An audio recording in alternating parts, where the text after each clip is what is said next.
Obrigada. Muito obrigada por teres aceitado o meu convite. Eu fiquei muito sensibilizada com o teu convite e muito grata. Vamos começar pelo princípio. Como é que tu gostas de ser apresentada? Que pensei nisso. Por acaso tenho que me apresentar quando estou em contexto profissional a acompanhar grupos, mas limito-me a dizer o meu nome e mais nada. Portanto, eu gosto. Eu não sei se sou a Carla, não tenho mais nada, nunca pensei no assunto. Não há nada para dizer, está bem. Mas nós vamos conhecer, que é para saber mais por nós sobre ti. De onde é que nós nos conhecemos? Já que este podcast eu só entrevisto pessoas que conheço. Portanto, de onde é que nós as duas nos conhecemos? Nós conhecemos do Filipa, não é? Do liceu, da escola secundária Filipa de Lei Castro, e conhecemos-nos, tu és mais nova do que eu, e conhecemos-nos no vôlei. Nós jogámos vôlei, e é daí que nos conhecemos. E, portanto, eu creio que tu começaste antes de mim. Eu comecei talvez no 8º ou no 9º ano, já não tenho a certeza, e terá sido aí que eu te conheci. E chegámos a treinar, obviamente, e a jogar juntas, apesar de tu seres mais nova do que eu. E o que é que tu levou para o vôlei? Porque não foi logo, normalmente era logo. Não, olha, eu francamente já não me recordo, mas eu sempre fui uma pessoa habituada a praticar desporto. Eu, desde os meus 3 anos, fiz ginástica desportiva no Lisboa Ginásio, e fiz para até aos meus 10 anos. Sempre quis fazer balé e lembro-me perfeitamente de ir para os treinos de ginástica com a professora Alvarez. Lembro-me perfeitamente que era uma pessoa na altura conhecida, e ficava com imensa pena porque via passar as meninas de tudo que é isso. E era o que eu na verdade queria, mas o meu pai, que sempre nos incentivou imenso à prática desportiva, achava que balé não. E portanto nunca pude fazer balé. Fiz a ginástica desportiva até para aos 11 anos. Depois também fiz natação. E portanto era algo que eu julgo que terei começado o vôlei quando deixei provavelmente de ter os outros desportos, não é? Porque basicamente o que fiz foi ginástica, foi natação e depois do vôlei. Já não me recordo como é que soube que havia, provavelmente terei visto treinos, não é? Ou então algum professor, não sei se a professora Adelaide foi minha professora de Educação Física antes de ter sido treinadora, sinceramente não me recordo, mas recordo-me de ter feito uma espécie de treinos de captação. Isso eu lembro. E não tenho a certeza se foi no 8º ou no 9º ano. Portanto, foi para aí entre os 14, 15 anos, não é? 13, 14, 15 anos. Foi uma sorte, porque assim pudemos estar juntas. Normalmente eles iam fazer por escadinha, nesse caso não. Exato. Assim, jogar na minha equipa. Porque eu acho que ainda joguei iniciados. Pois. Eu acho que ainda joguei iniciados. Sim. E como foi o Filipa para ti, o liceu, que é o famoso liceu de Lisboa? Eu gostei bastante de andar no Filipa. Tenho boas recordações, gostei de alguns dos professores, claro. O ambiente era um pouco, imagino, diferente do que seja hoje, porque era um ambiente bastante heterogéneo em termos dos alunos. Havia para todos os gostos, desde os famosos betinhos às pessoas de diferentes proveniências, não é? Em termos familiares, sociais.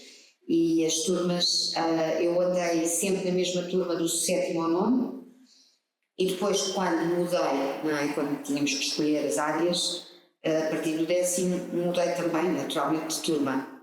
Mas lembro-me de ter gostado sempre imenso das pessoas com quem calhei andar, e algumas delas ainda são pessoas com quem tenho uma relação de amizade bastante forte. Depois também havia a família do vôlei, não é? Eu acabei por ter, lá está, 2 segmentos diferentes de idades, e portanto nós penso que houve uma altura que depois acabámos por não estar nas mesmas equipas, mas também mantenho algum contacto e relação com algumas das companheiras do vôlei. Por acaso tenho pena, porque se calhar ainda houve uma outra ocasião em que estivemos juntas, A última delas deve ter sido numa qualquer iniciativa de homenagem à professora Adelaide Patrício, já no Flipper, versão pós-obras, porque me lembro de ter acontecido num anfiteatro que não existia no nosso tempo. Mas de facto tenho gratas recordações, e andei lá do 7º ao 12º ano, portanto foi a escola onde eu andei mais anos, não é? Sim. Desde a primária até ao final da faculdade. E depois temos uma segunda coisa que também fizemos as duas. Sim, e que aliás estarei para todo o sempre reconhecida por te teres lembrado de mim. Portanto, tu estavas-te a candidatar no programa de intercâmbio, que é o AFS, e no processo de candidatura, não sei se ainda hoje, presumo que sim, pedem para a pessoa apresentar uma carta com um amigo, para esse amigo poder falar e apresentar a pessoa, não é? E tu lembraste de mim. Mas nunca te perguntei porque é que te lembraste de mim. Eu não sei, agora que me estás a dizer isso, eu acho que eu achei que tu terias capacidade para me descrever. E Nós, quer dizer, nós conhecíamos no vôlei. No contexto do vôlei, isto Talvez por seres um bocadinho mais velha e por me conheceres no vôlei, e com certeza sabias descrever-me. Mas pronto, eu obviamente fiquei curiosa e quis saber mais da razão da carta e o que era o programa, e até foi muito engraçado porque na altura, sem eu saber, era a derradeira oportunidade para eu me candidatar também, porque eu na altura já andava no 12º ano e era mesmo a única oportunidade que teria de participar na AFS, coisa que fiz, e até foi, eu lembro perfeitamente que isto deve ter sido no início desse ano letivo, deve ter sido em outubro, setembro, porque os meus pais estavam fora, em viagem, no estrangeiro, e o prazo acabava depois de eles regressarem, e portanto foi a minha avóção, que sem falarmos com os meus pais, porque na altura não havia telemóveis, não havia nada, e portanto eu acho que nem sequer tínhamos como contactá-los. Nem iam incomodar. Sim, pronto, e também não me pareceu que fosse uma coisa muito complicada, eventualmente se eles não concordassem perdia-se a inscrição em termos de dinheiro e tal. Mas pronto, foi a minha avóção que acabou por assinar a papelada como responsável por mim, e na verdade, pronto, acabei com facilidade, nem foi uma questão de convencer. A minha mãe talvez não tivesse ficado tão satisfeita, o meu pai achou o máximo e até ficou muito contente pela perspectiva de eu poder ir estudar um ano para fora, sendo que no meu caso iria sempre, entre aspas, perder um ano, porque isto é um ano escolar equivalente ao nosso secundário, e eu já estava no 12º ano, entrei na faculdade, não é? E suspendi a matrícula para de facto poder ter esta experiência durante um ano. Sim, Não era também qualquer pai ou mãe que aceitavam isso, não é? Mas isso com elas naturalidade, sim, e é tudo menos perder um ano, pelo contrário. Exatamente, não se perde coisa nenhuma, mas é isso, a maior parte tem 17, vai fazer 18 e está ali a fazer o 12º ano. Eu já fui, eu faço anos em julho, nós partimos, salvo erro, a 2 ou 3 de agosto, e portanto eu já fui com 18 anos, eu, a todos os efeitos, já era maior de idade. Sim. Sim, por isso eu acho que eles foram à frente de dizer sim, porque não, aquilo seria perder um ano, não é? Não, e ainda hoje há um bocadinho para algumas famílias, e não é? Eu acho que é enfim, há uma perspectiva algo tacanha, não é? De imaginar que uma experiência destas pode equivaler a perder-se alguma coisa em termos de percurso escolar ou académico, porque, aliás, nós agora já é bastante comum a ideia do gap year, não é? Eu, por exemplo, lembro-me que para onde fui, com quem estive, de outros países, havia quem estivesse a assumir que a experiência AFS era uma experiência no contexto do gap year, não é? E havia até quem fosse depois regressar aos seus países, concluísse o ensino secundário, isto era sobretudo com os estudantes alemães, que eles na altura já tinham o 13º ano, e portanto, e depois regressavam e ainda iam fazer um novo gap year, portanto, E nós acho que ainda temos um caminho a trilhar, porque ainda não é muito comum, não só participar-se neste tipo de programas de intercâmbio,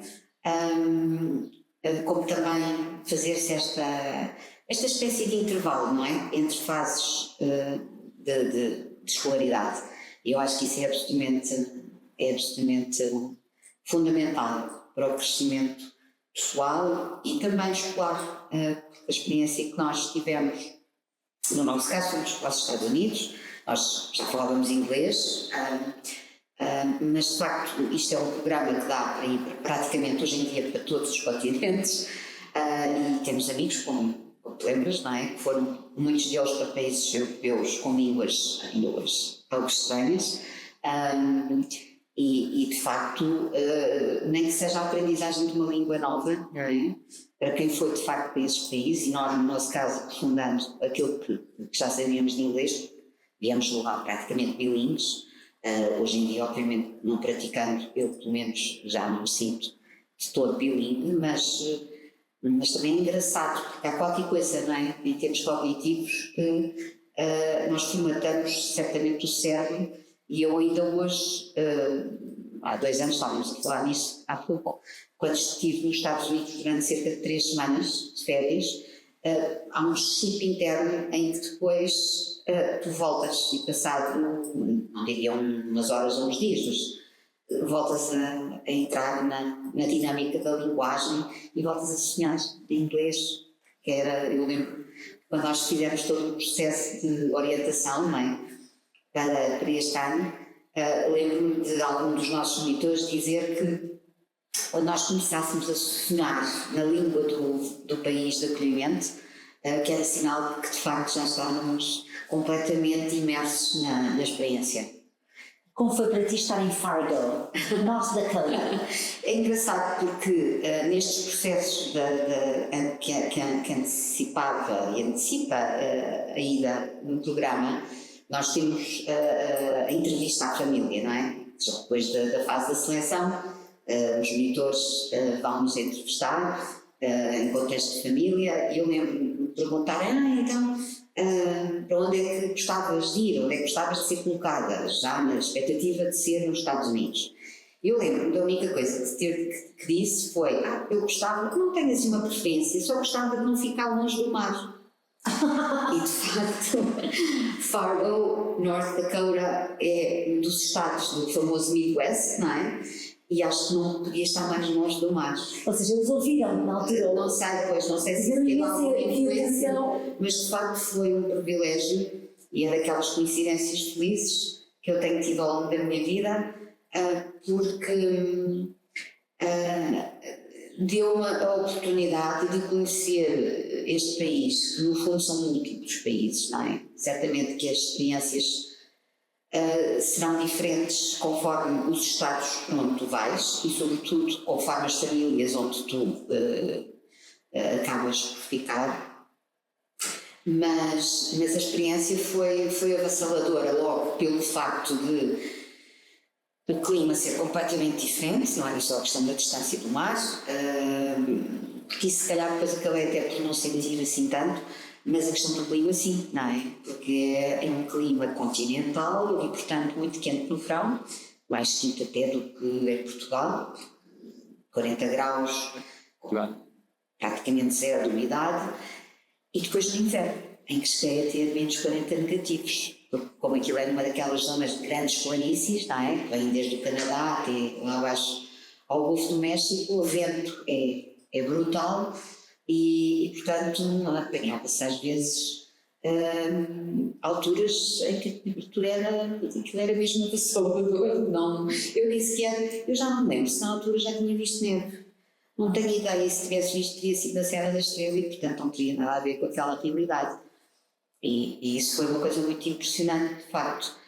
Pronto, e depois era uma cidade mais pequena, não é? Apesar de ser uma cidade grande, eram cerca de 100.000 habitantes, era a cidade ainda é a cidade maior do estado, porque é uma cidade universitária, mas era todo um contexto diferente, e não nos podemos esquecer que isto passou-se em 87, 88.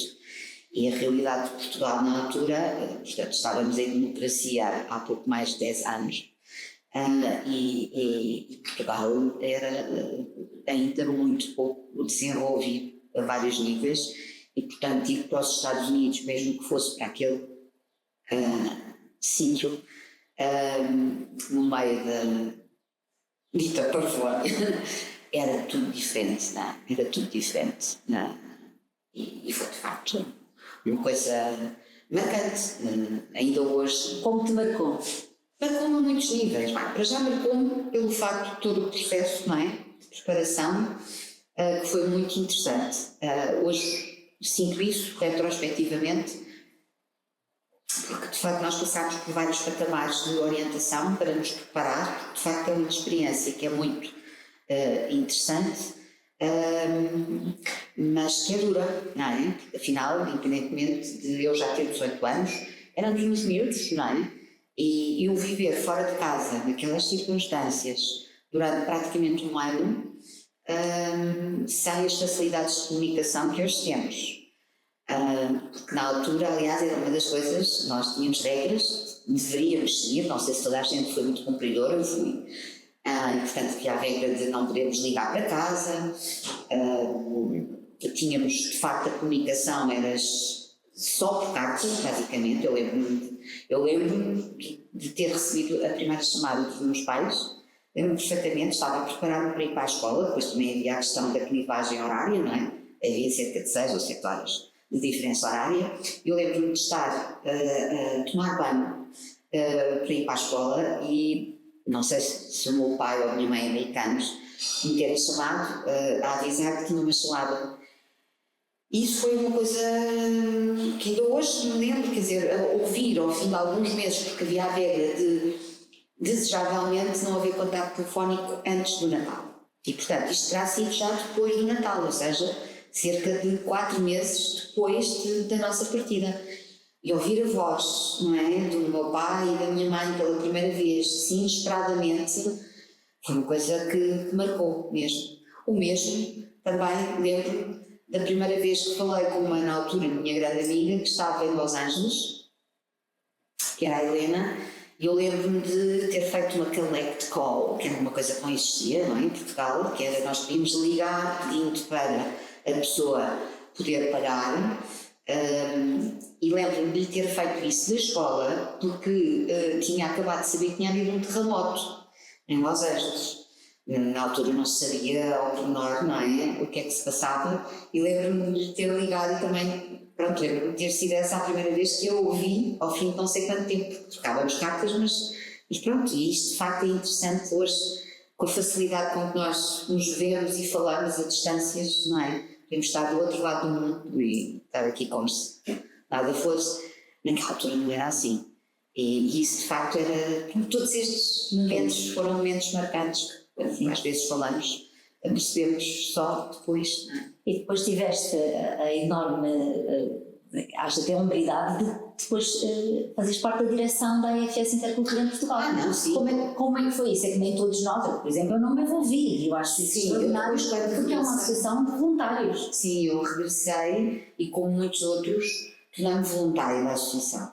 E portanto, eu não fui a única, não é? No nosso ano houve muitos que assim fizeram e de facto fui voluntária e depois acabei por fazer o percurso dentro da associação, ou seja, fui voluntária, penso que cheguei a ser uma das coordenadoras do núcleo de Lisboa, porque nós somos organizados por núcleos, e depois, um bocado inesperadamente, fui a uma Assembleia Geral e fui desafiada em plena Assembleia para me candidatar juntamente com outras pessoas à direção. Pronto, e depois cheguei a ser da direção da Intercultura, cheguei a ser presidente da direção, depois cheguei a fazer outras coisas, a associação, como muitas outras, passou por vários momentos, alguns mais difíceis, e eu e o nosso grande amigo, Luís Amorim, chegámos a estar à frente mesmo da organização cá, num momento difícil. Isso foi uma coisa também muito marcante na minha vida, porque com um pouco mais de 20 anos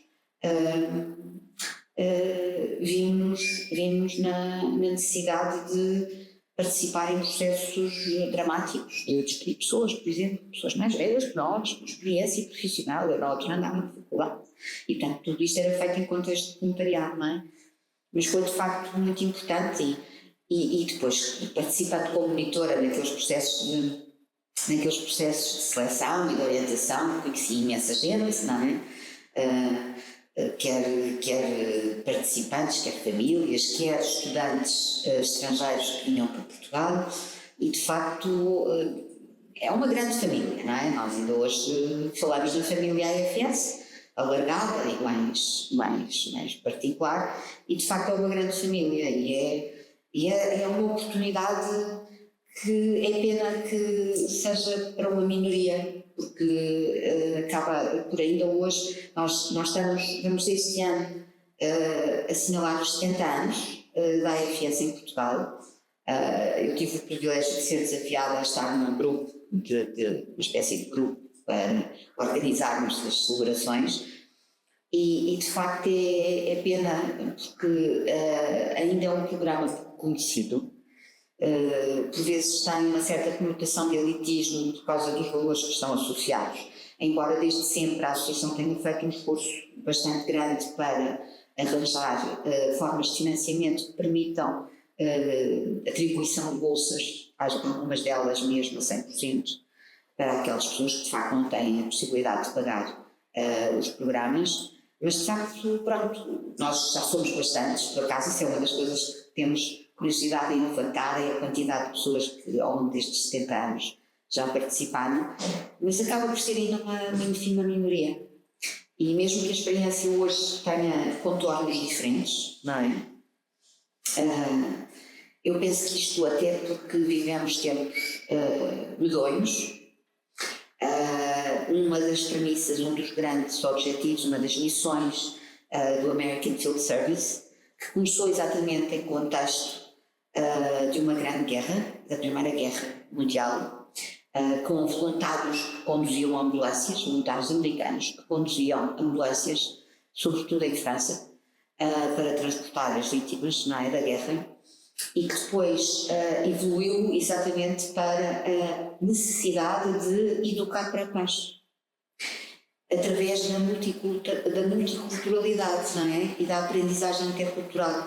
E percebeu-se que isso podia ser feito com base naquilo que é a família, a escola e a experiência de conhecermos e vivermos em contexto de uma outra família, de uma outra escola, de um outro país, porque é de facto conhecendo as nossas diferenças e as nossas semelhanças que podemos de facto educar para depois. E nós temos agora, nesta dinâmica do grupo, para preparar os 70 anos da AFS em Portugal, conversado e refletido sobre isso. Não só numa dimensão muito pequena, que é do nosso país, mas também numa dimensão europeia, ocidental e até mundial. Não é? É que, de facto, falta haver ainda muito trabalho neste enorme desafio que é educar para a paz.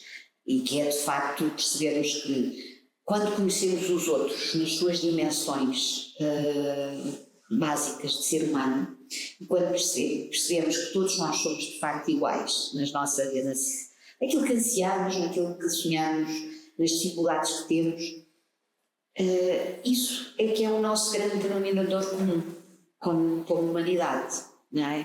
E aquilo que acaba por às vezes nos dividir é porque não conhecemos, o outro, as suas múltiplas dimensões. E, portanto, eu sinto-me verdadeiramente privilegiada, e acho que nós nos devemos sentir privilegiados, porque devo dizer, independentemente das empatias serem diferentes ou inexistentes, e poder, neste momento, ao fim destes quase 40 anos da minha experiência AFS, manter mais ou menos ligação com muitas das pessoas com quem cruzei neste contexto, eu acho que posso afirmar que não conheço nenhum AFS que não seja uma pessoa consciente da importância desta experiência. Mesmo que a experiência possa ter sido mais dura, mais complexa, porque nem todas as experiências foram certamente tão felizes como a minha, sobretudo em contexto familiar. Mas isso também nós, quando nascemos das nossas famílias de sangue, também nem todos temos a mesma sorte, nem, ou o mesmo azar. Mas isso eu posso afirmar, é que eu acho que não conheço um AFS, seja português, seja de qualquer outro país, que não tenha de facto, essa consciência, não é? Consciência cívica, consciência da... E da abertura de querer conhecer, a curiosidade de querer conhecer e, sobretudo, a capacidade de aceitar o outro. Mesmo que possamos nem sempre compreender ou aceitar as diferenças, termos a capacidade de aceitar que elas existam e respeitá-las. Porque eu penso que esse é um dos nossos grandes dilemas atualmente, não é? Sobretudo, eu acho que isso é em termos de quer do mundo ocidental, quer do mundo de outros mundos, porque isso é outra coisa, é que o mundo, não é? Não são todos iguais, há muitos mundos, não é? E mesmo as linguagens, as múltiplas linguagens, os hábitos, as culturas, no fundo, têm, lá está sempre um denominador que é a humanidade, sempre o resto, aquilo que nós construímos, seja porque vivemos em contextos, olha, há pouco falava na questão do frio. Certamente que um povo que vive num contexto em que tem que lidar com invernos de 40 graus negativos será diferente daquele que, como nós, por exemplo, às vezes quando temos 10 graus já andamos todos aqui aflitos, ou quando chove muitas vezes não saímos de casa, não é? Quer dizer, pronto, isto é muito interessante. É interessante tu confrontar-te com todas estas diversidades de vivências e de experiências, de oportunidades e de dificuldades. E eu penso que é isso que é essencial neste e outros programas, porque existem outros programas para além da AFS, não é? É a ideia de podermos sair do nosso ruído mais imediato, não é? Dos nossos lugares de conforto, e termos a curiosidade, a generosidade de querer conhecer mais e de aceitar. E isso fica para a vida. Completamente. Isso é uma das coisas que nos diferencia. É uma educação. É uma educação. É como aprender uma língua, é como aprender qualquer disciplina. Isto educa-se. Ou seja, todos nós deveríamos ir sempre viver não, eu acho que é de facto, se nós vivêssemos num mundo ideal, eu penso que isto devia ser, não digo que é obrigatório, porque não acredito muito. Tudo que é obrigatório. Exatamente. Eu sou uma séria defensora da liberdade, mas eu acho que devia de facto ser muitíssimo estimulado. Nas faculdades o Erasmus já tenta ajudar, só que é diferente porque não vão para uma família. É verdade. Há muitos AFSs e participantes de programas deste tipo de intercâmbio que são depois estudantes Erasmus, ou que, por exemplo, estudaram também, seja em faculdades, ou seja, portanto, licenciaturas ou mestrados, ou até doutoramentos no estrangeiro. Não foi o caso. Eu ainda pensei em fazê-lo e depois, por razões que também não é o caso, acabei por não fazer. Mas, por exemplo, o meu irmão fez, porque isto depois acaba por haver assim, um certo contexto familiar, não é? O meu irmão fez, a minha família acolheu como estudante também a AFS, canadiana. Mas isto para dizer que eu acho que são programas igualmente importantes, mas os Erasmus, só o facto de ser uma idade diferente, ser num contexto universitário, em que de facto a família não entra, não é? Nesta dimensão da experiência, é diferente. Não acho que seja pior nem melhor, acho que é diferente. Mas esta diferença para mim faz a diferença. Sim. Para melhor, neste caso é para melhor porque é família. Apesar de nos Erasmus, eles têm a grande vantagem também de uma enorme diversidade. Que encontram estudantes de todo o mundo e portanto também encontram nós também. Porque nós também nos cruzamos com estudantes de todo o mundo. Se calhar nem todos da mesma forma. Eu, por acaso, espantosamente, sendo no sítio onde era, eu tive na minha escola estudantes, não só AFS, como de outros programas de intercâmbio, dentro do Rotary, havia outras coisas que eu já não lembro do nome, mas eu conheci pessoas, não só da Europa, alemães, italianos, suecos, Conheci tailandeses, conheci, já não me recordo se eram mexicanos. Isto era a grande vantagem, que havia sempre mais exchange students nos mesmos sítios. E, aliás, os Estados Unidos era quem mais acolhia, portanto, é natural. Na altura, através deste programa, os Estados Unidos tinham uma abertura enorme para receber toda a gente. Eu sei que depois teríamos passado um ano e tínhamos carta de marcha, tínhamos de sair, mas. E não podíamos voltar lá para estudar, supostamente. Exatamente, havia assim umas regras, mas a verdade é que éramos acolhidos. E ainda são acolhidos já. Sim, mas o programa sofreu imenso. Sim, sofreu imenso com a pandemia. Sim. Não recuperámos internacionalmente, pelo que agora soube recentemente.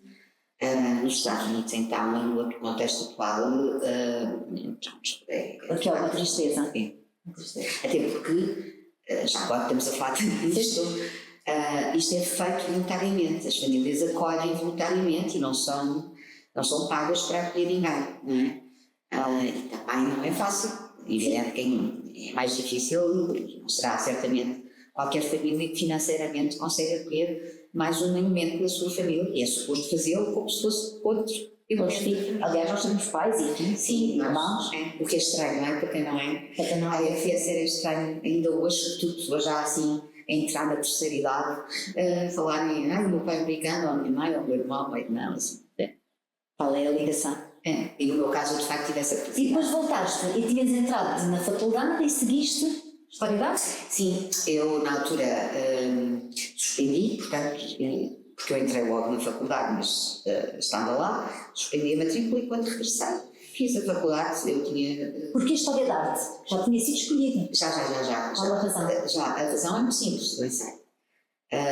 Eu tive um professor no Filipe que me marcou muitíssimo, foi meu professor de História no 8º. Professor Adérito? Exatamente. No 8º, depois do 12º ano, o professor Adérito Tavares, que até há pouco tempo ainda me cruzei com ele e tive a ocasião de falar com ele. E o professor Adérito marcou-me.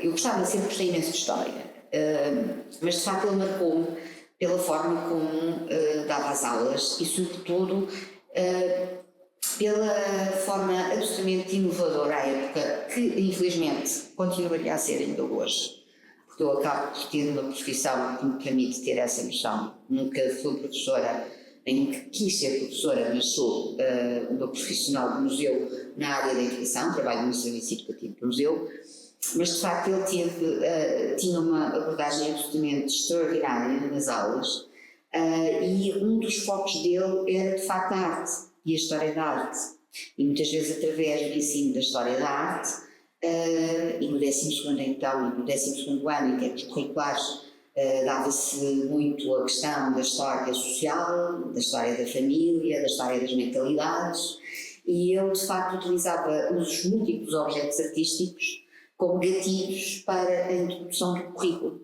dessas diferentes matérias. E eu, que também, talvez por circunstância familiar, estava habituada a ir a museus e a ter um contato com as diferentes manifestações artísticas, desde muito cedo achei que podia ser interessante. Tive dúvidas, porque também houve uma altura em que achava que gostava de ser jornalista, coisa que teria agradado muito, em particular o meu pai.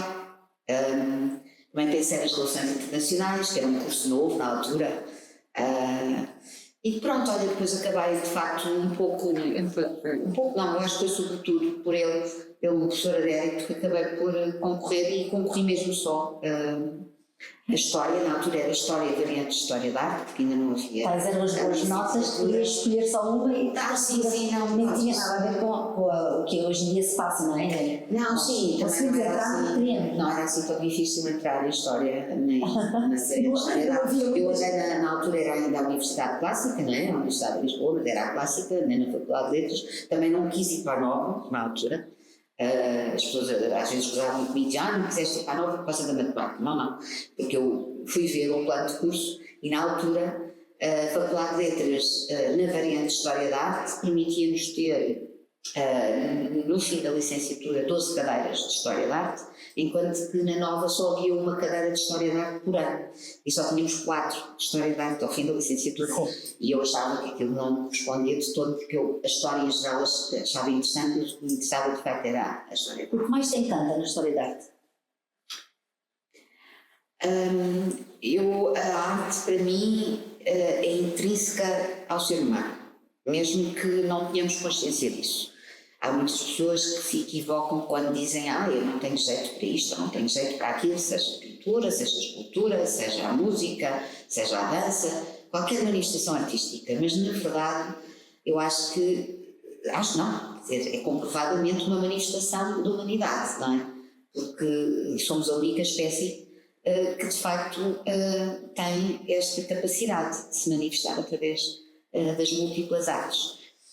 E eu nunca fui aquela pessoa que me sentisse ou me sinta uma artista frustrada. Portanto, nunca achei que quisesse ser pintora ou que quisesse Expressar-te ser dançarina, mas de facto a arte sempre me atraiu. Talvez pela dimensão do belo. Eu acho que sou uma pessoa que sou muito sensível ao belo. Pelo menos à ideia que eu tenho de beleza, não é? Mais uma vez, como também manifestação de humanidade. E acho que é isso, e acho que também é algo que implica relacionamento, não é? Eu não sei se existem pessoas que admiram uma obra de arte sozinhas e se sentem satisfeitas. Eu, por exemplo, tenho ainda hoje dificuldade em ir a um museu sozinha. Agora já é com facilidade que o faço, tal como tenho dificuldade em ir ver um filme ao cinema sozinha. Porque para mim a arte como manifestação humana implica uma interação humana. Não só como alguém que produz, mas como alguém que aprecia, não é? Essa manifestação. E portanto eu acho que foi isso também, porque eu sou uma pessoa que preciso muito de pessoas. E portanto acho que isso também me atraiu. E das várias artes, várias expressões, quais as que tu mais gostas ou admiras?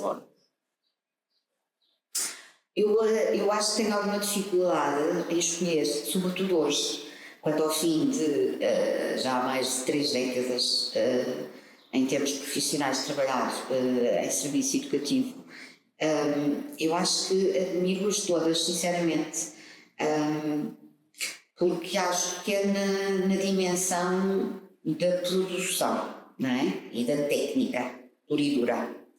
Seja para quem é um escultor, seja para quem é um arquiteto, seja para quem é um pintor, ou seja para quem é um músico ou um artesão, não é? Tu hoje deixaste de ter aquela necessidade académica da classificação entre as artes maiores e as artes menores, ditas decorativas. De facto, é absolutamente fascinante quando tu tens a necessidade, ou sentes a vontade, ou a curiosidade de perceber um pouco além do que vês como produto, e quando tu começas a perceber como é que aquela pessoa, aquele artista, chegou àquilo, é absolutamente fascinante, não é? E portanto eu tenho alguma dificuldade sinceramente. Agora, devo-te dizer, eu trabalhei durante mais de 25 anos no Museu Municipal. O Museu de Seixal? Exato, não é com o Museu Municipal de Seixal. E desde 2020, entre shutdowns da pandemia, comecei a trabalhar no Palácio Nacional da Ajuda. Como diz um querido antigo colega e amigo, quando soube na altura, ainda estava no Seixal, que eu ia para o Palácio da Ajuda, ele disse-me: Carla, vai sair diretamente do proletariado para a realeza. E de facto, eu o que posso dizer agora é que desde que estou no Palácio da Ajuda redescobri o século XIX, que é um século espantosamente muito fácil de estabelecer pontes com o nosso século atual. e com aquilo com que nos estamos a defrontar. Sim.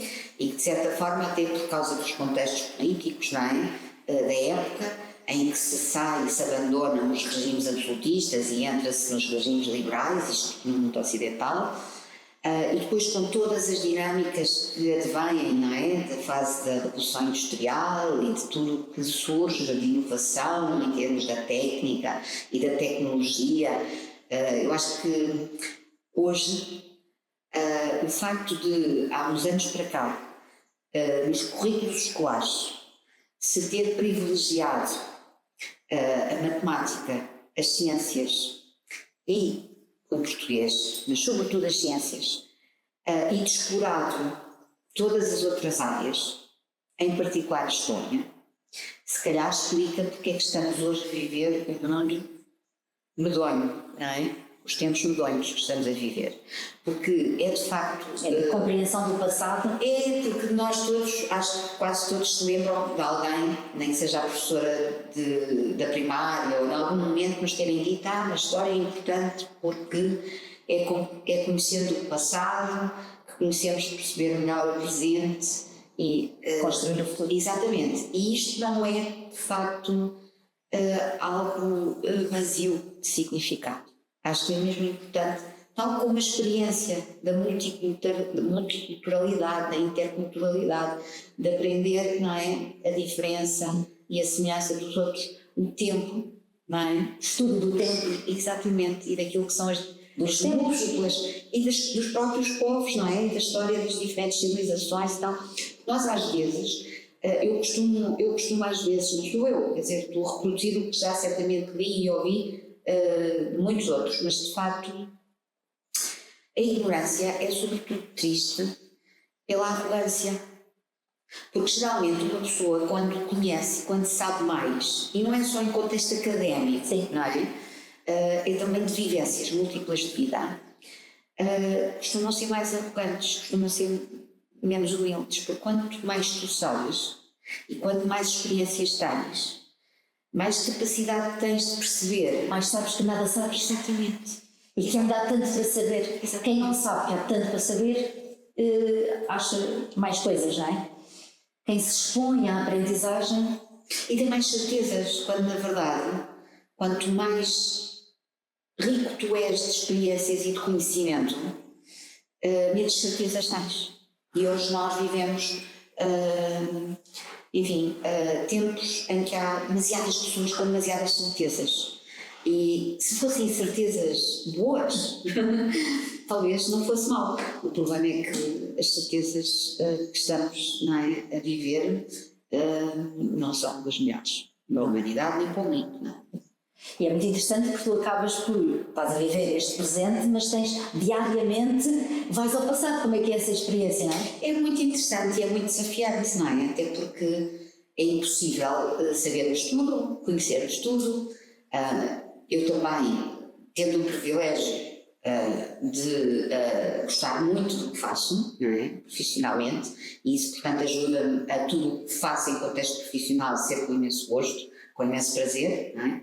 Eu tenho que estudar bastante, nem sempre estudo o que precisava e desejava, porque o tempo é finito, mas ia dizer que tenho esse privilégio, mas também tenho o privilégio de gostar imenso de viver e de experimentar tudo na vida, não é? E, portanto, a dimensão profissional é uma das minhas dimensões da vida e gosto de viver todas as outras.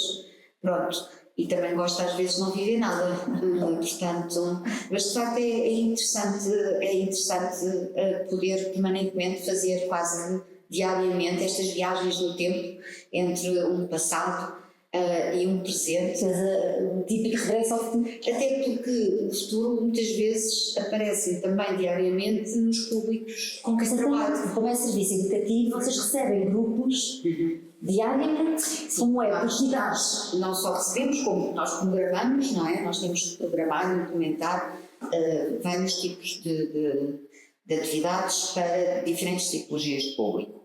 Apesar de haver generalizadamente a ideia, para quem até sabe que existe serviço educativo nos museus, mas Nós trabalhamos com as criancinhas e com as pessoas mais velhas, mas não, nós de facto devemos, e muitos de nós trabalhamos com crianças, muitos colegas até Dos 8 aos 80. com bebés, não é o meu caso, até A 80, 90. Por a acaso, olha, acho que há muito tempo que não acontecia, e não foi muitas vezes que não aconteceu, no mesmo dia começar uma visita com um grupo de pré-escolar, de crianças dos 3 aos 5 anos, e de terminar esse mesmo dia numa sessão com um grupo sénior com quem trabalhamos num projeto de continuidade, com uma senhora, com senhoras entre os 70 e os 90 anos. E portanto, no mesmo dia, viajei, não é? Viajaste também nas gerações. E o que é que tu sentes de diferenças ou como é que tu adaptas? Isto já é algo tão natural, não é? Porque de facto, não tendo tido uma formação, nem existe, na verdade agora já existe bastante oferta. Na altura existia na Fundação Gulbenkian um saudoso centro artístico infantil que tinha formação específica para estas áreas da educação em museus, e eu tive essa possibilidade de fazer durante alguns anos, várias dessas formações, com pessoas de facto extraordinárias. Tive com o João Mota, com o António Torrado, com a Natália Paz e muitos outros. E portanto tivemos a possibilidade de ter essa formação, não só na perspectiva daquilo que era dotarmos das ferramentas em termos pedagógicos para lidar com estas diferentes faixas etárias de público, como também utilizar as melhores estratégias naquilo que é, partindo da premissa da arte, não é? Como gatilho para as múltiplas aprendizagens, em contexto da educação patrimonial. E portanto, eu não consigo responder com facilidade, porque para mim agora isto é algo que é natural natural. É natural adaptar Mas de facto, sim, é evidente que às vezes, ainda hoje, ao fim de todos estes anos acumulados de experiência, há grupos, há pessoas que são mais desafiantes. Sim, nem tem nada a ver com a idade, não é? Às vezes a própria dinâmica de depois, como é que é? Não só individual, como às vezes em grupo, não é? As pessoas não se comportam da mesma forma. Quando tens uma relação, não é? Entre tu e um grupo, ou entre só tu e outra pessoa. Nós geralmente o que fazemos são atividades, visitas, oficinas, ou o que for, em contexto de grupo. Os grupos, quando são escolares, naturalmente em contexto de turma, ou quando são, por exemplo, pessoas que se inscrevem individualmente ou em família para outro tipo de visitas ou atividades, as próprias pessoas em grupo não se conhecem. E, portanto, tudo isto são múltiplas formas de abordar e trabalhar com o outro. Mas é de facto já algo muito. Nós temos que ler, nós temos que ter uma capacidade de ler, isto se formos bons profissionais, não é? Nós temos que ter a capacidade de ler com quem estamos a tentar comunicar, não é? Pronto. Eu não gosto de me chamar mediadora, porque há muitos colegas que se autodesignam como mediadores culturais, não é? Eu não gosto. Eu se tivesse que me classificar, gostaria se calhar de ser educadora de museu, mas de facto tu tens, seja lá como te quiseres chamar, tu tens que perceber que vais querer comunicar, ou que tens que comunicar com outro. Chegar ao outro. Como é que eu chego ao outro? Tu vais ter que perceber de uma forma muito imediata como é que esse outro é, sem nunca o teres visto. Isto, sobretudo, quando trabalhas num contexto que eu confesso que neste momento já tenho o privilégio, não é, por ter feito todo um percurso de décadas, de já não ser aquilo com que eu trabalho fundamentalmente, que é, eu agora fundamentalmente trabalho com grupos em contexto de projeto de continuidade. E, portanto, são pessoas, sejam crianças, jovens ou adultos, que participam em projetos e que geralmente durante vários meses, ou às vezes até anos, trabalham connosco. E, portanto, às vezes até já se estabelece uma relação com essas pessoas porque elas são E é para de quê? continuidade. Esses projetos são para quê? São projetos para, de facto, poderem, a partir do património, a partir, neste caso, dos acervos, do palácio, das histórias, não é? Das memórias, porque nós tenho a sorte de estar a trabalhar na casa de alguém, não é? Que foi a casa não só de uma família real, mas de muitas pessoas que trabalharam ali. E que agora é a casa de todos nós, porque é um Palácio Nacional, é património de todos nós.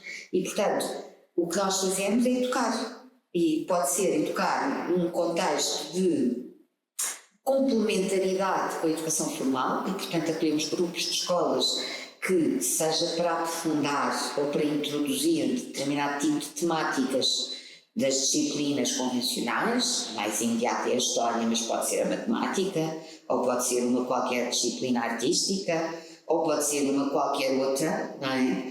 Vêm até ao museu para poder fazê-lo, não é?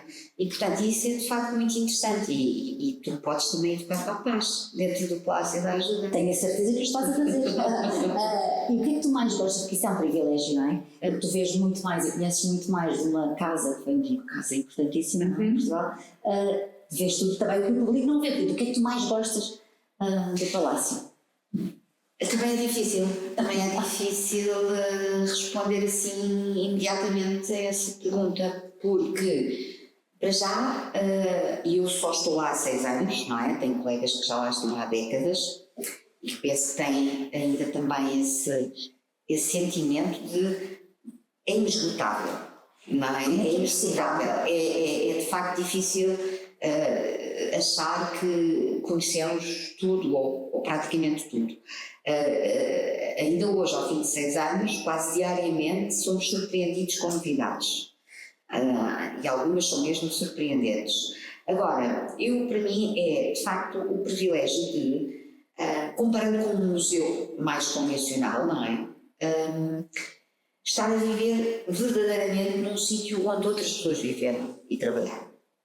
E não é só pelo facto de ser uma família real, eu sou republicana, os 5 Estados, portanto, mas é ter a sensação, e há pessoas que o sentem, não é o meu caso, eu não sou nada mística, mas há pessoas que até sentem, quando entram em certas zonas do palácio, quase que a vivência da Rainha Dona Maria Pia, ou sobretudo da Maria Pia. Mas de facto, mais do que isso, é perceber que aquilo foi uma casa habitada e que aqueles objetos, não é? E as histórias que nós vamos conhecendo e que vamos partilhando e as memórias são verdadeiras. De uma família. Exatamente, de múltiplas famílias, não é? Múltiplas. Nós tentamos hoje desconstruir os trabalhadores. o preconceito de que aquilo era de facto a casa de uma família real, que era, mas que era também a casa de muitos outros, desde todos aqueles elementos da corte aos mais populares, não é? Porque afinal aquelas pessoas viviam porque também havia todo um conjunto enorme Toda a gente lá vivia. de serviçais, não é? Como se dizia à época, e que sem eles nada daquilo teria sido possível. E de facto é interessantíssimo nós irmos a partir de todos aqueles que deixaram o seu testemunho para as nossas gerações, os que nós chamamos de memorialistas, portanto aquelas pessoas que, tendo convivido nesta registaram. Exato, as suas memórias, não nas suas memórias de vida, não é? E temos, por exemplo, de pessoas da nobreza, mas também temos de serviçais, por exemplo. Isso é muito interessante e é poder cruzar estes olhares, estas experiências e reescrever a história. Não é tanto reescrever, mas é interpretar, sim, porque se calhar a forma como eu interpreto não será exatamente a mesma com que outro colega possa interpretar. Tem que haver sempre um fundo científico, não é? E há critérios para o fazermos, mas, por exemplo, eu posso dar mais ênfase a dimensões desta história e deste património, enquanto que outros poderão dar ênfase a outros. E isto também é interessante, sim, não é? Cada visita é uma visita. Mesmo nós partamos sempre de um mesmo denominador comum, e, por exemplo, quando nós preparamos uma visita ou preparamos uma qualquer outra atividade, nós preparamos guiões, não é? Para termos a mesma base, o mesmo contexto, mas depois a forma como tu comunicas, até porque lá está, para quem comunicamos também não são os mesmos. E estas dinâmicas Sim, nunca são iguais. E isso também é o que É eu acho. infinito, também é infinito. Estas constelações são infinitas. E tu, quando retiraste o curso, pensavas que ias fazer? Eu digo isto porque muitas vezes fala-se dos cursos e depois não tem saídas e todos estes. Eu só tinha uma certeza, por qualquer razão, hoje talvez, refletindo um pouco mais sobre isso, talvez tenha sido porque não terei tido uma boa, não é uma boa, tive boas experiências durante todo o meu percurso escolar, mas a figura do professor nunca foi algo que me atraiu. Portanto, a única certeza que eu tinha, na altura que eu tirava a história, achava que ia ser inevitavelmente professor. A única certeza que eu tinha era que não queria ser professora. E aliás, eu quando acabo a licenciatura, na altura ainda pré-Bolonha, portanto foram 4 anos, a maior parte das pessoas iam fazer o que se chamava na altura as pedagógicas, que era, mesmo que não quisesse ir para professor, fazias aquele cerca de ano e meio ou 2 pedagógicas para teres ali aquela, enfim, aquela almofada para, se fosse necessário, poderes ir dar aulas. Eu não fiz isso, eu não quis fazer isso. Foi nessa fase em que eu ainda pensei em ir fazer um mestrado para fora, mas depois, na altura, conheci o que foi mais tarde o meu marido, e eu acho que agora, conscientemente, terá sido uma das razões para não ter ido fazer o mestrado para fora. Mas na altura pensei, não quero ir fazer pedagógico, não quero ser professor. Portanto, essa era a única certeza que eu... O resto estava em aberto. E depois o resto estava em aberto. E mais uma vez foi daquelas coincidências felizes. Eu muitas vezes o meu trajeto de vida começar pelo nosso, não é? Sim. Tu pediste uma carta e abriu-se lá vai a uma carta. perspectiva inesperada de vida. Aqui nesta fase de vida foi, eu depois da licenciatura fui fazer uma pós-graduação em História Local e Regional, e conheci um dos professores, tinha sido um dos responsáveis pela criação do Ecomuseu Municipal de Seixal, e na altura desafiou-me, precisavam de alguém para o serviço educativo do museu, para reforçar a equipa. E eu lembro-me de ter ficado, porque eu nunca tinha pensado nisto. E foi assim que eu fui trabalhar para o Seixal, onde nunca praticamente tinha ido, acho eu. E descobriste o Seixal, que é uma terra giríssima. É assim, um espaço... A ver toda a aqui, não é? imagem, toda a imagem E de a ver Lisboa.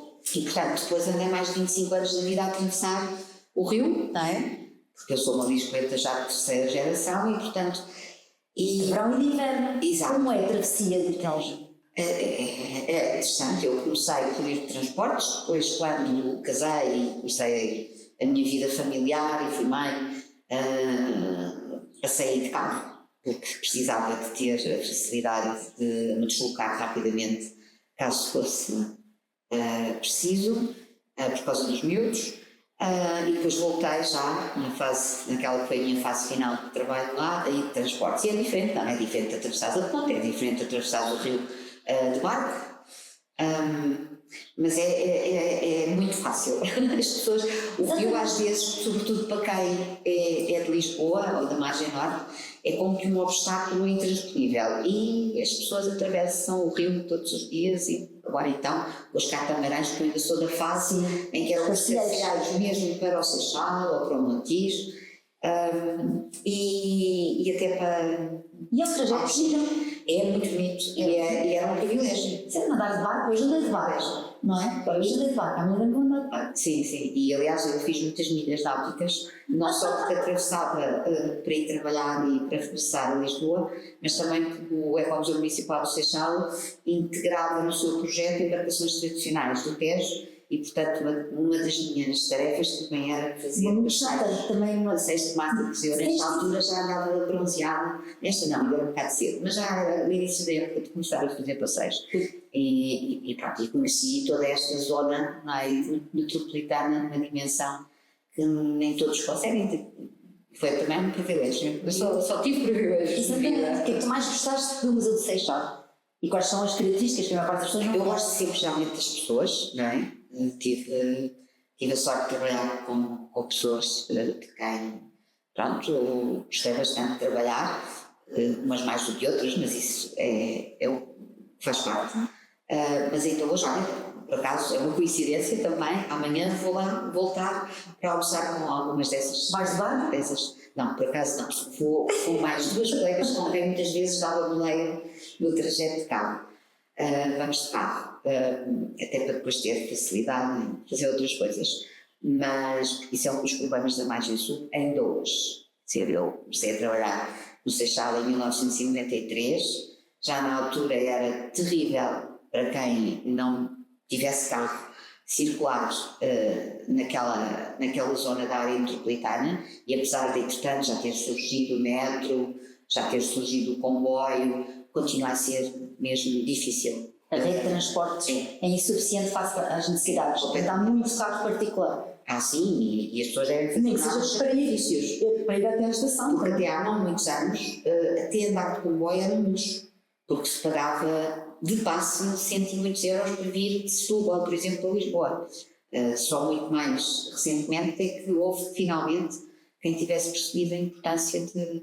Mas agora, porque também se democratizou o acesso ao transporte público, há muita gente a andar de transportes públicos e não se acompanhou o reforço da oferta. Agora temos o problema contrário, que há mais pessoas e não há rede reforçada. Sim, mas de facto, para mim, trabalhar no Seixal, primeiro pelas pessoas e depois pela história, pelo património. Mas era um museu caracterizado pelo quê? Tu disseste que é um ecomuseu e, portanto, isto em termos conceptual significa que é um museu de território em que se pretende preservar in situ aquilo que são os testemunhos patrimoniais e, portanto, patrimoniais relevantes para a história daquele território, não é? E, portanto, o museu ainda hoje é polinucleado, não é? E tem em diferentes locais das diferentes freguesias do concelho um moinho de maré, uma fábrica de pólvora, tem sítios arqueológicos, tem outros espaços industriais que preservam, não é? Aquilo que foi a história mais relevante em termos patrimoniais, atualmente. Naturalmente muito ligada à indústria, portanto ao património e às atividades, mas não só, não é? E de facto para mim foi também uma das razões para, ao fim de algum tempo, ter percebido que, tendo eu este gosto pela arte e tendo este gosto por Lisboa, a partir de uma certa altura comecei a sentir que era importante, apesar de me sentir tão bem lá, arranjar uma outra experiência profissional, porque estava-me a aproximar, não é, da meia-idade, afinal tinha sempre trabalhado em contexto de museu, tive um pequeno interregno em que deixei o serviço educativo para assumir outras funções dentro do museu, mas na verdade para mim isso não foi significativo como experiência e eu queria continuar dentro desta dimensão da educação em museus, mas tendo a oportunidade de trabalhar num contexto em que fosse mais um património artístico, não é? E não tanto industrial. E pronto, e por isso é que de facto foi bastante... Na meia-idade também não só tiveste uma alteração profissional, como também tiveste uma disrupção grande de saúde. Sim, eu entrei em grande nos meus 50 anos. Portanto, eu fiz 50 anos e foi o meu presente, foi ter um cancro. Não costumo falar sobre isso publicamente. Admiro e acho que é importante as pessoas assumirem este tipo de dificuldade, sobretudo quando são doenças, não só do foro oncológico e outras, publicamente, sobretudo para mostrar a quem está a passar por essas dificuldades que é possível ultrapassar, é possível sobreviver a elas, mas por uma questão de reserva, eu não sou uma pessoa que gosto de me expor publicamente, apesar de me expor publicamente todos os dias, mas é num contexto muito diferente, sobretudo agora, o público pode ser o mundo inteiro, não é? Basta aplicar. Isso me incomoda-me. Acho que é uma coisa que tem as suas vantagens, naturalmente. Há sempre o que versa andar, é para o bom e para o mau. Mas é algo que me perturba, até porque às vezes a forma como eu reflito mais uma vez no mundo em que estamos não sei se isso é assim tão vantajoso. Não é o conhecer, porque acho que é importante conhecermos, lá está, mas é a rapidez. E é uma rapidez muito fugaz, porque se é muito rápido tu poderes agora partilhar esta nossa conversa para o outro lado do mundo, também é com enorme rapidez que alguém que está a olhar desfã. Sim. E portanto tem muito a ver com a superficialidade da era moderna, mais do que alguma vez. Eu acho que é aquilo que diferencia mais em termos históricos a experiência da humanidade. Nós nunca tivemos, em termos técnicos e tecnológicos, esta experiência do fugaz, em que, sobretudo, e acho que nem há assim uma tão grande dicotomia entre o mundo ocidental e o oriental no que isso diz respeito. É porque nós hoje todos estamos ligados por esta fugacidade, não é? Da facilidade de comunicarmos, mas também da facilidade com que descartamos essa comunicação. E com que parece que deixamos de ter a capacidade de esperar, de dar tempo, não é? Para nos conhecermos. E ninguém pode conhecer outro, só através de olhar durante uns segundos ou uns minutos para alguém, como agora nós estamos a conversar neste contexto. E portanto isso incomoda. Sim. E já não lembro porque é que estávamos a falar da tua saúde, que é uma área que. E então, é uma área que não queres muito falar, não é? Mas mais obrigada. Não sou, mas pronto, acho que de facto foi um momento marcante na minha vida, também porque já seria pelos 50 anos, não é? Eu, por exemplo, associo as décadas de vida, os 30 nem dei por isso, quer dizer, dei porque eu por acaso tinha aquela mania de que não queria casar depois dos 30 e casei exatamente na véspera de fazer 30, portanto oficialmente ainda casei com 29 anos. Depois como o meu pai, que me casava com 29. Depois, pronto, infelizmente o casamento não durou e portanto sempre gostei tanto de fazer anos. Não é com muita felicidade que celebro os meus anos, porque existe essa dimensão de associar algo que não correu até o fim como eu se calhar desejaria, não é? Pronto. E tens uma característica, uma particularidade, que é que tu conseguiste casar na igreja e não casando na igreja. Explica-me como é que fizeste isso. Isso é uma coisa mais ou menos fácil. Mas a maior parte das pessoas não faz. Eu sou batizada, não sou católica, não é? És ateia? Sou batizada, não penso muito nisso, não sei se sou ateia, se sou agnóstica, não penso muito nisso. Não acredito, acho que, quer dizer, gosto de conhecer as religiões, porque acho que são manifestações da humanidade. E portanto, como sou muito curiosa pelas múltiplas manifestações da humanidade, não só as artísticas, não é? Esta também é bastante artística. Gosto de as conhecer e também porque as religiões, como manifestações da humanidade, são elas próprias manifestações artísticas, não é? E nós que vivemos aqui deste lado do mundo, a religião católica e no fundo toda a dimensão cristã tem uma influência enorme nas múltiplas manifestações artísticas, portanto, qualquer pessoa. É o maior acervo. Não, qualquer pessoa da nossa área tem que conhecer alguma coisa da religião. Mas pronto, eu não, portanto, a minha família não. A geração dos meus pais. Que já era muito à frente. Na altura. A geração dos meus pais não batizaram os filhos. Não, os pais não se casaram pela igreja, nem. Então eles eram muito à frente. Não necessariamente, os meus pais não, quer dizer, já antes dos meus pais, quer dizer, os meus avós, as minhas avós eram católicas, posso dizer praticantes, embora uma mais do que a outra, os meus avós não, por exemplo, não é? Mas isto para dizer que em relação à questão ao teu casamento e ao facto como é que conseguiste casar da doença calada, em silêncio. Era isso que estava a perguntar, já estava a esquecer. Não esqueça. Pronto, o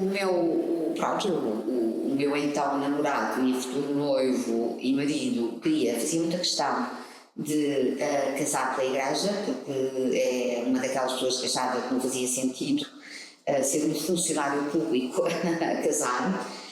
Tu hoje és uma funcionária pública e tens. Não, ele também foi. Não, mas pronto, era um bocadinho artística, não é? E tanto que escolheu um padre também muito conhecido, não é? Sim, mas isso foi uma opção dele. Era uma pessoa que era conhecida. Que é o padre? Já foi o João Vítor Milícias. Mas eu não tinha relação nenhuma com ele, mas pronto, conheci-o exatamente neste contexto. Pronto, foi interessante conheci-o. Exatamente, num momento importante da tua vida. Foi. Mas pronto, isto para dizer que de facto foi uma coisa banal. Portanto, eu penso que não se chama assim, é um casamento, não é misto, é coisa qualquer. Portanto, basicamente, casámos na igreja, mas eu não fiz o sacramento do casamento, nem nada disso, não é? Portanto, é o ritual em que um dos lados faz e o outro não faz. Mas tive que fazer aquele famoso curso de preparação para o casamento. Foi muito interessante. Foi muito interessante, achei muito interessante, foi importante. Não terá corrido muito bem em termos de preparação, porque deu em divórcio, mas foi muito interessante. Vais voltar à igreja? Foi bom. Não, justamente, a igreja não é para aqui chamada, não é com isso. Mas foi interessante. Mas fiz questão, a única condição que eu então pus foi escolher a igreja fisicamente, arquitetonicamente. Claro. Aí foi eu que escolhi. Foi na igreja de Santa Maria, em São Pedro de Sintra, que é uma igreja que infelizmente não costuma estar aberta ao público, felizmente conseguimos que ela estivesse, e é uma igreja muito especial. Eu tenho uma relação forte de vida com a Serra de Sintra e com toda aquela região, e portanto, e o Francisco também, e portanto fazia sentido para os dois, e não foi difícil convencê-lo a escolher aquela igreja. Sim. Nem ia casar, também não há de ter sido, quer dizer, não. Isso às vezes não sei. Não, convenceste, pá, então quis. Sim. E tu depois de divórcio, hoje em dia, fala-se tanto dos relacionamentos e da... Depois de divórcio, pronto, acontece, não é? Não é nada de... talvez na geração dos nossos pais e dos nossos avós isso fosse algo em termos sociais mais disruptivo, como se gosta agora de dizer uma palavra que eu odeio. Mas eu acho que continua a ser de facto algo que marca a vida de qualquer pessoa, seja qual for a circunstância que leva a um divórcio. Porque no fundo o que a palavra quer dizer é que há algo que se parte, não é? Pronto, há sonhos, há expectativas, há projetos, neste caso vida em comum. E envolve, no nosso caso, como em muitos outros, não só a vida dos cônjuges, mas também dos seus descendentes. Pronto, e no caso ainda foi, se calhar, um bocadinho aí, talvez um bocadinho mais especial, porque quando me esperávamos eu ainda estava grávida do meu filho. E, portanto, talvez tenha sido também por isso mais desafiante, mas ao mesmo tempo, talvez até ajudou a ultrapassar, pelo menos numa fase inicial. Estavas entretida. Não sei se entretida era a melhor palavra, mas estava bastante ocupada, até porque a minha filha também era ainda pequena, tinha só 6 anos, mas pronto. Como foi esse desafio?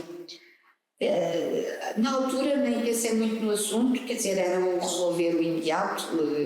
Eu, enfim, tive o privilégio de ter uma família que me apoiou muitíssimo, não é? A todos os níveis, e portanto não tive dificuldades nem financeiras, muitas vezes, infelizmente, ainda hoje é um dos problemas, não é? Para alguém que tem dificuldades de conviver com o outro e muitas vezes prolongam as convivências por causa de não terem dinheiro para viver sozinhos, não é? E então hoje, com o problema da habitação, nem quero imaginar como é que é.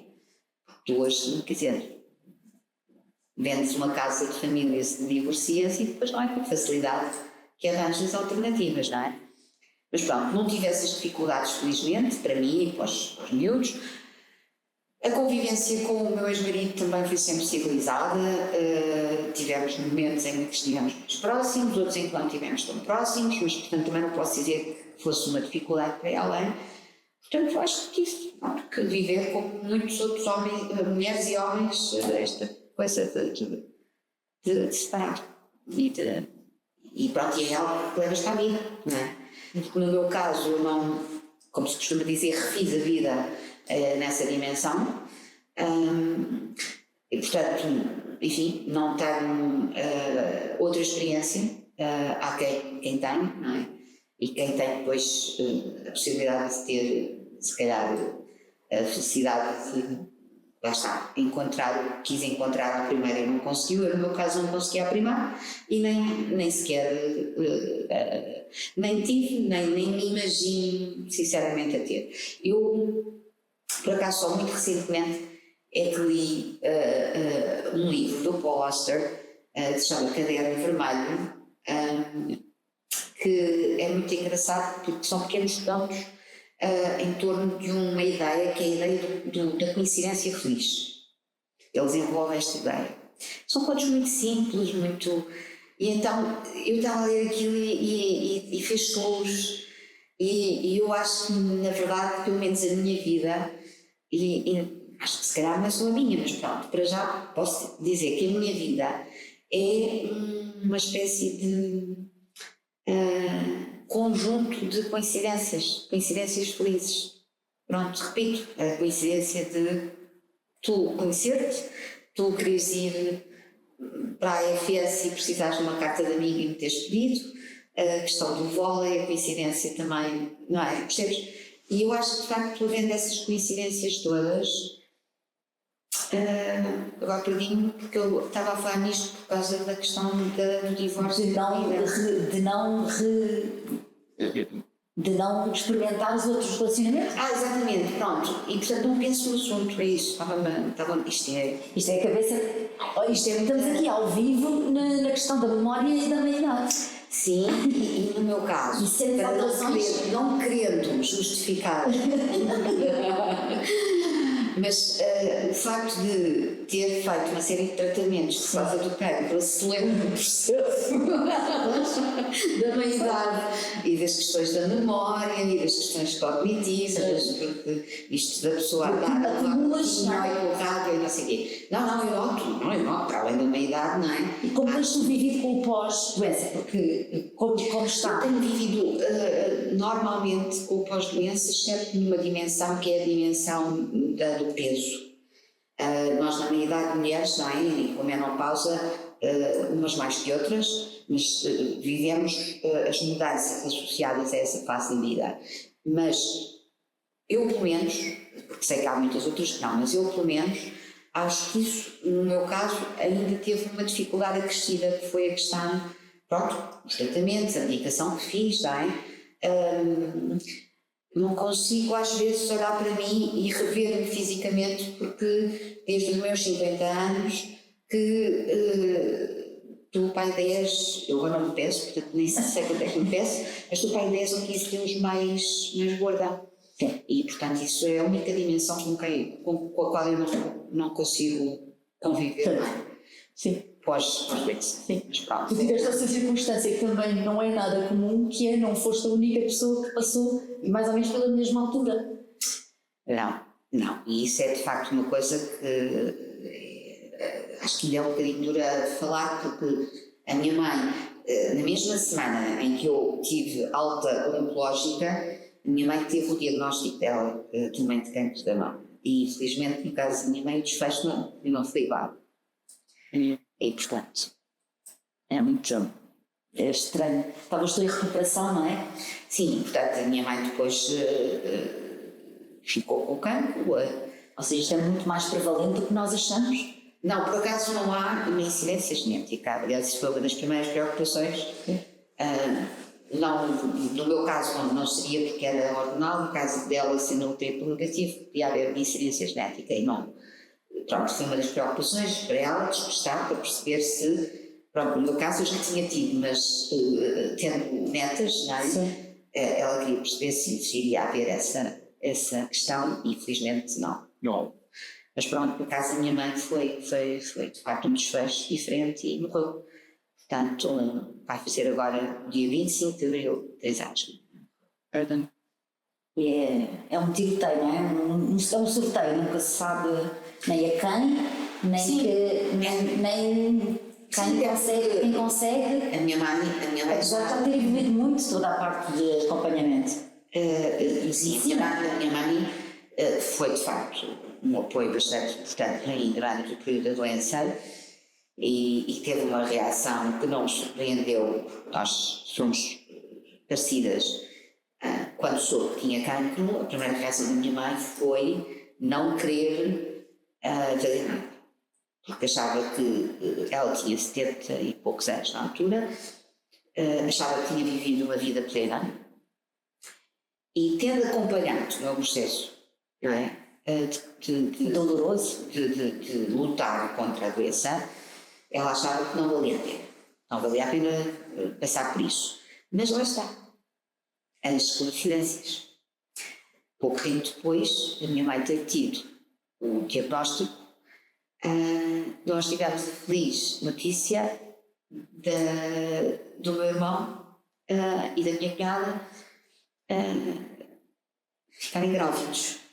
E, portanto, Então, a minha sobrinha mais nova nasce quando a minha mãe ainda está em contexto de lutar contra a doença, numa altura importante, porque foi isso quando a minha mãe soube que a Marta, a minha cunhada, estava grávida e que ter um filho.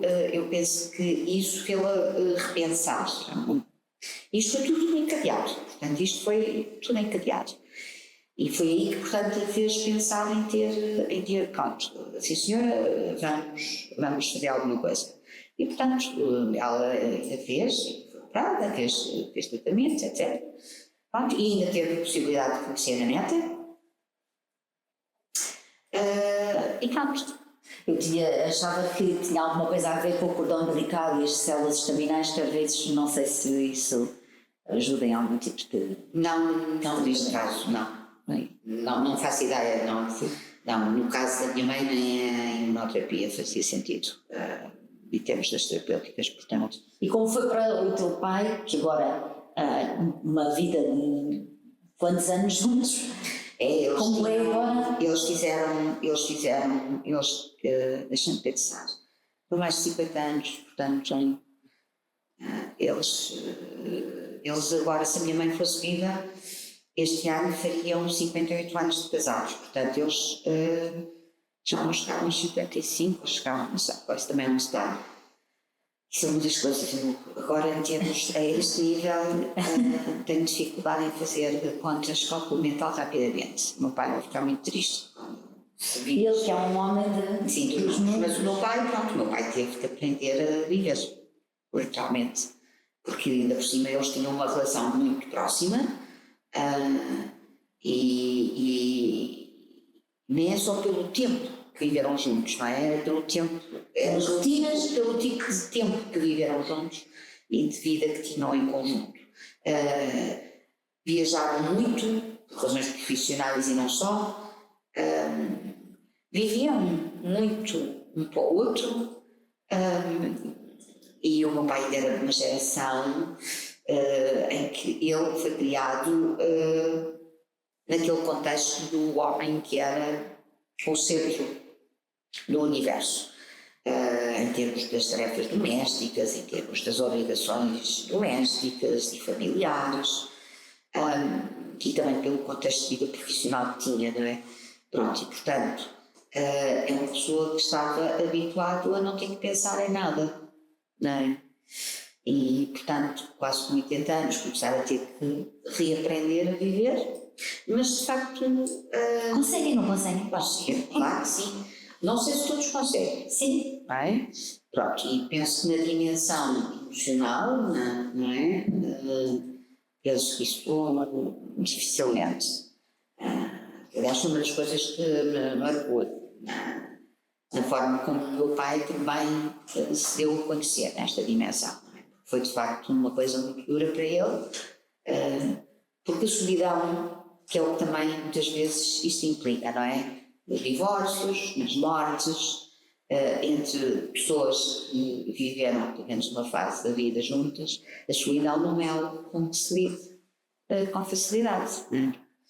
Portanto, mais do que a questão do problema de ter alguém ou não que pense o que é que vai comer ou o que é que, se tem roupa para vestir ou seja. É a perda das rotinas e da interajuda. Não, e depois da presença do outro, mesmo que a pessoa, sei lá, está na casa sozinho, ou está na casa sozinho, literalmente, sim, tu podes ter uma casa pequena ou grande, teres a outra pessoa em casa, estás sozinho, mas não estás. Agora, quando estás literalmente sozinho, isso mexe com as pessoas, não é? Tal como nós agora, que estamos naquela fase em que os nossos filhos já estão crescidos o suficiente e deixamos de ter os nossos filhos em casa. Pois, como é agora esta fase com os teus filhos? Eu sou muito pragmática, não penso muito profundamente nas coisas, porque tu sempre estás à espera da tal coincidência. Não estou à espera, mas acho que se acontecer, acontece. Há pouco estávamos a falar nisso na questão das relações, portanto, eu não penso que tenho ou vou ter outra relação. Se tiver, tenho, se não tiver, não tenho. Acho que é provável nesta altura do campeonato, mas não penso nisso. E pronto, e no resto é a mesma coisa. No caso dos miúdos, acho ótimo que tenhamos chegado a esta fase. É sinal que chegamos cá, não é? É sinal que eles estão com a possibilidade de pensar em novas perspectivas no caso da minha filha, que já saiu de casa, veio viver com o namorado e com mais duas amigas, e no caso do Vasco agora está a fazer o Erasmus, e que depois há de regressar e há de partir novamente. Para mim isso faz parte das diferentes fases da vida e não é fácil, certamente, não é fácil, mas felizmente eu, graças às várias experiências de vida que tenho tido, tenho uma rede grande de relações. Não gosto de dizer que tenho muitos amigos, conheço muitas pessoas, penso que posso dizer que tenho muitos amigos, mas para mim a amizade, mais do que conhecer as pessoas e relacionar-se com elas, é mais forte do que isso, não é? E, portanto, tenho de facto a sorte de ter um núcleo muito especial de pessoas e, portanto, às vezes com mais ou menos frequência vamos estando juntos, vamos fazer coisas juntos e isso preenche, no meu caso, não é? Essa questão da solidão. No caso do meu pai às vezes é mais difícil porque parece que não, estando cerca de 25 anos à nossa frente, é um estar permanentemente a assistir à morte de todos aqueles que ainda vão ficar. E isso de facto é o que